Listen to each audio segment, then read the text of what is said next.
Pemirsa, ketimpangan sudah lama menjadi momok dalam pembangunan ekonomi tanah air. Periode pertumbuhan ekonomi yang relatif tinggi selama beberapa dekade ternyata belum mampu mengatasi problem utama pembangunan seperti pengangguran, kemiskinan, serta ketimpangan ini. Hal itulah yang belakangan terus disuarakan Anies Baswedan. Lalu apa yang akan dilakukan Anies untuk menjawab persoalan ketimpangan ini? Kita akan mengulasnya bersama juru bicara Anies Baswedan, Surya Chandra, dan Direktur Eksekutif Parameter Politik Indonesia, Adi Prayitno. Mas Surya, Mas Adi Prayitno, selamat malam. Selamat malam, Reno. Selamat malam, Selamat malam, Mas Reno. Baik, saya ke Mas Surya terlebih dahulu. Mas Surya, 2 kali Anies menyoroti ketimpangan. Ini di acara Apexi dan juga Forum Diskusi Ekonomi. Kenapa ya, Mas Surya? Karena memang bagi kami itu memang situasi yang harus jadi concern ya. Presiden Jokowi sempat membuat turun ketimpangan itu di periode pertama, tapi di periode kedua ini justru balik lagi hampir mendekati titik awal ketika beliau memulai presidennya.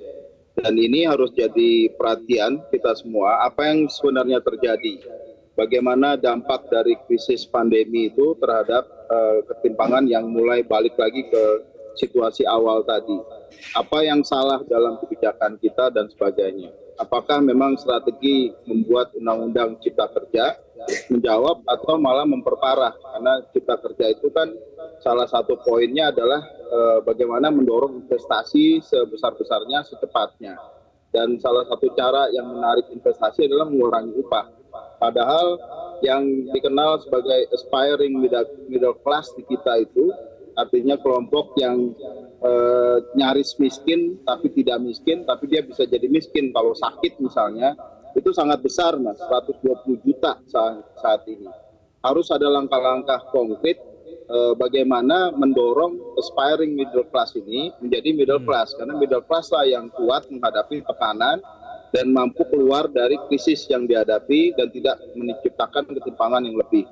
Nah, harapan ke depan memang Presiden terpilih harus melakukan langkah-langkah konkret itu. Undang-undang Cipta Kerja tidak boleh cuma concern pada katakanlah investor, tapi harus peduli pada pekerjanya juga.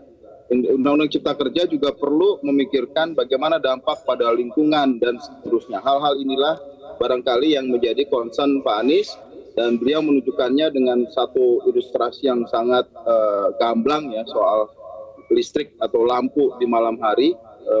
Cahaya di malam hari itu kan kelihatan bagaimana ketimpangan pembangunan kita sangat kentara, sangat nyata.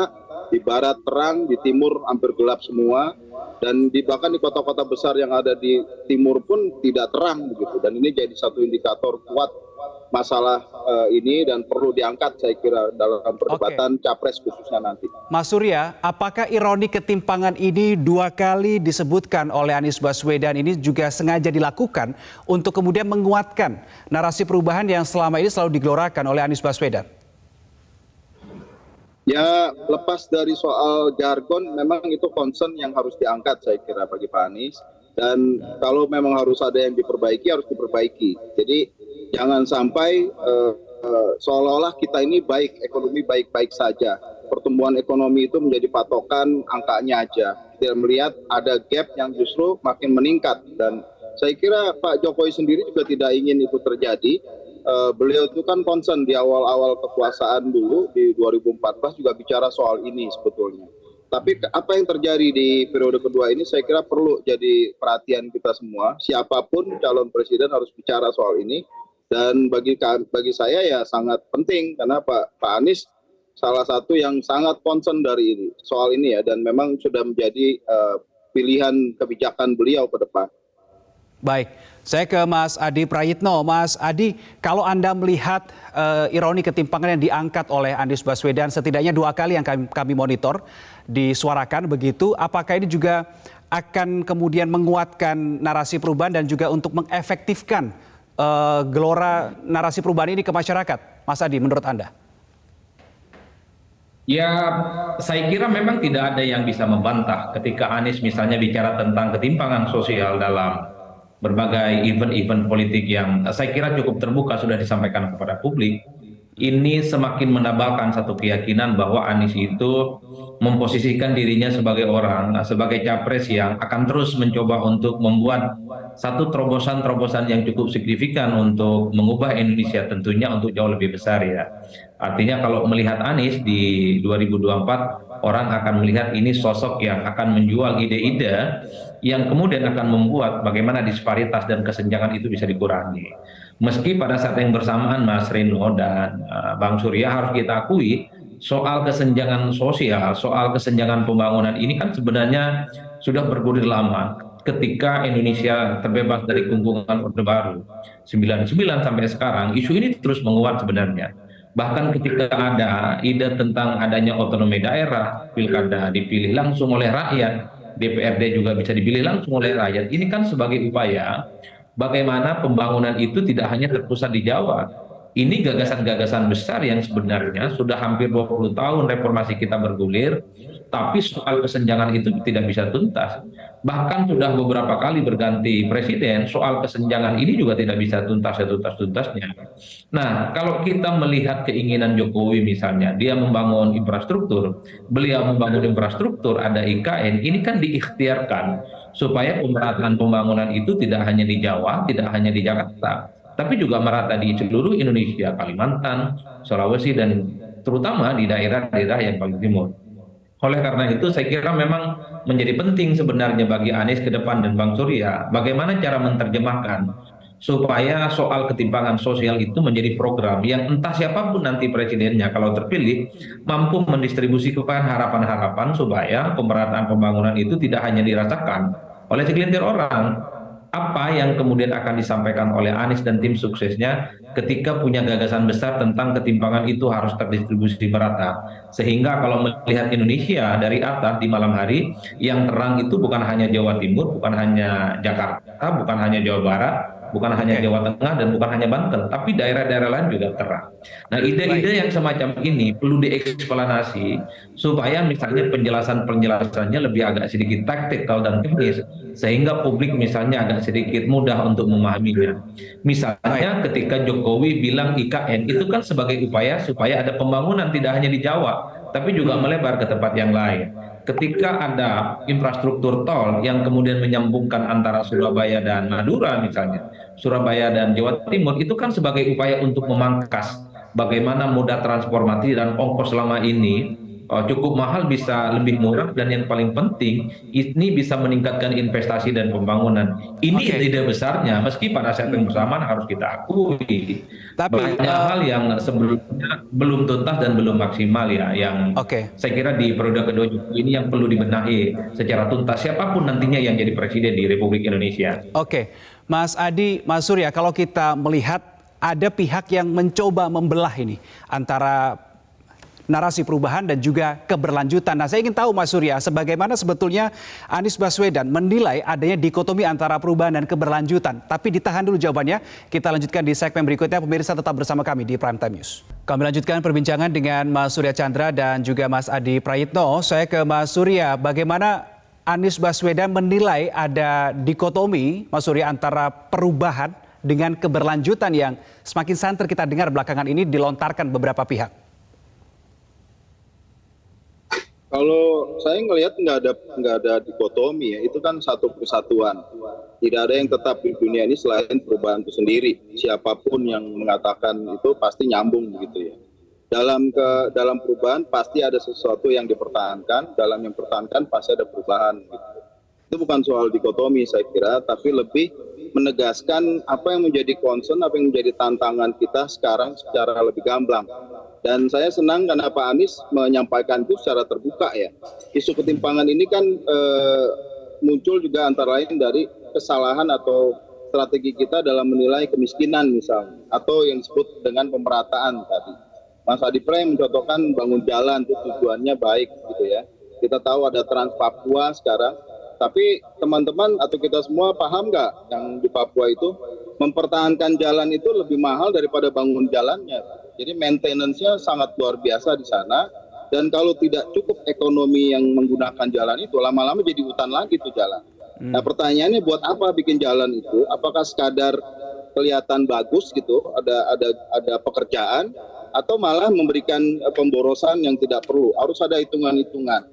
Yang kita butuhkan sekarang ini dari perspektif kami, dan barangkali Pak Anies juga akan sepakat ya, yang beliau sebut kota-kota sekunder, kota-kota tersier gitu. Jadi kita perlu membangun pusat-pusat pertumbuhan baru yang lebih merata, mungkin mengarah kepada Indonesia Timur, Tengah dan Timur khususnya begitu. Bukan cuma membangun kota besar yang besar banget dan diharapkan yang lain ngikut, tapi harus tersebar kemana-mana. Tidak harus connected dulu, dia berkembang dulu sendiri sampai ada kebutuhan aktual terkoneksi, barulah dikoneksikan itu. Yang dibutuhkan koneksi itu adalah antar pulau begitu. Dan itu sebetulnya sudah ada idenya, yang tol laut dan sebagainya itu, tapi kan nggak jalan ya, nggak efektif. Barang dibawa dari Jawa ke Merauke penuh, pulaunya kosong. Kenapa begitu? Karena produksi di sana tidak disiapkan. Merauke tidak dibantu untuk berkembang dan seterusnya. Ini hal-hal yang saya kira dipahami oleh Pak Anies dan coba diterjemahkan dalam satu statement kebijakan yang akan beliau lakukan kalau memang diizinkan jadi presiden gitu. Dan buat saya pas, karena kalau kita bicara hal ini ke orang Papua atau orang Maluku, mereka akan sangat mengerti itu. Maluku itu pulaunya lebih banyak kali dari total provinsi di se-Jawa barangkali. Nah ini hal-hal seperti ini yang jadi concern dan harus dijawab. Tanpa bisa membicarakan itu, menjawab itu, ketimpangan akan terus terjadi gitu, Mas. Oke, baik. Saya ke Mas Adi Praitno. Mas Adi Praitno, kalau memang misalkan kita lihat data dan faktanya, ironi ketimpangan ini masih real, masih ada datanya, bahkan BPS juga menunjukkan hal itu. Ini berarti bukannya narasi atau semangat soal keberlanjutan ini menjadi tidak relevan ya? Karena masih ada ketimpangan di situ. Ya, secara prinsip sebenarnya narasi perubahan ataupun keberlanjutan bagi saya ini tidak lebih dari sebuah jargon sebagai sebuah jualan politik. Karena kalau kita breakdown dan kita preteli satu persatu, yang mau dilanjutkan apa, yang mau diubah itu apa, itu belum jelas sampai sekarang. Misalnya jargon keberlanjutan itu dimainkan oleh Ganjar Pranowo dan Prabowo Subianto. Pokoknya apapun yang sudah dilakukan oleh Jokowi selama 10 tahun itu ingin semuanya dilanjutkan tanpa ada perubahan apapun secara signifikan. Padahal tidak seperti itu juga. Saya kira pada level semangat dan substansi, Ganjar Pranowo misalnya ataupun Prabowo Subianto pastinya akan mencoba untuk mengkoreksi soal apapun yang di zamannya Jokowi ini misalnya tidak maksimal. Penggunaan infrastruktur, bagaimana IKN yang kemudian bisa berkembang jadi efektif, ataupun misalnya dana desa yang dulu diharapkan bisa mengembangkan desa itu yang bisa berkembang dengan maksimal dan cukup baik juga bisa dievaluasi. Oke, Dalam Mas konteks Adi, itu berarti saya maksud kira Anda, Mas Adi, berarti maksud Anda di narasi keberlanjutan. Baik, Mas Adi, berarti maksud Anda di narasi keberlanjutan maupun di perubahan, ini sama-sama ada spirit mengkoreksinya sebetulnya untuk hal-hal yang masih kurang maksimal di periode sekarang? Betul. Pada level kampanye politik ini sama saja, misalnya di level perubahan ya kan tidak semua hal harus diubah. Apa yang dilakukan oleh Jokowi, yang dilakukan oleh SBY, Megawati misalnya sebelumnya, kalau itu memang melahirkan satu dignity, melahirkan satu perubahan yang cukup signifikan, ya nggak perlu diubah. Misalnya signifikansi infrastruktur yang menghubungkan Jakarta dan Surabaya dan Madura, tidak perlu diubah, tapi memang perlu dikoreksi misalnya, apakah itu hanya untuk kelas menengah ke atas, lalu bagaimana untuk kelas menengah ke bawah. Saya kira dalam konteks itu, siapapun capresnya perlu dikoreksi, ataupun dana desa yang saya kira cukup luar biasa. Kenapa desa nggak maju? Karena ada penyelewengan dan penyalahgunaan oleh oknum-oknum nakal, aparatus desa, sehingga dana desa itu tidak tuntas dan tidak maksimal. Dalam konteks itulah perubahan juga masuk dalam konteks itu, Mas. Makanya saya selalu ngomong ke teman-teman tim sukses dan para jubir itu, bisa tidak narasi keberlanjutan dan narasi soal bagaimana perubahan itu bisa di breakdown. Saya ngomong ke Bang Surya tadi misalnya, apa kira-kira formulasinya ketika Anies sebagai capres itu mencoba untuk mengurangi kesenjangan dan jarak soal bagaimana yang kaya dan miskin, pembangunan Jawa dan non Jawa itu maksimal. Apa jawabannya? Kan itu yang sebenarnya ditunggu. Termasuk misalnya kalau isu keberlanjutan, apa yang dilanjutkan? Apakah semua hal yang dilakukan oleh Jokowi totally tanpa ada yang diedit, tanpa ada yang dikurangi, langsung dilanjutkan?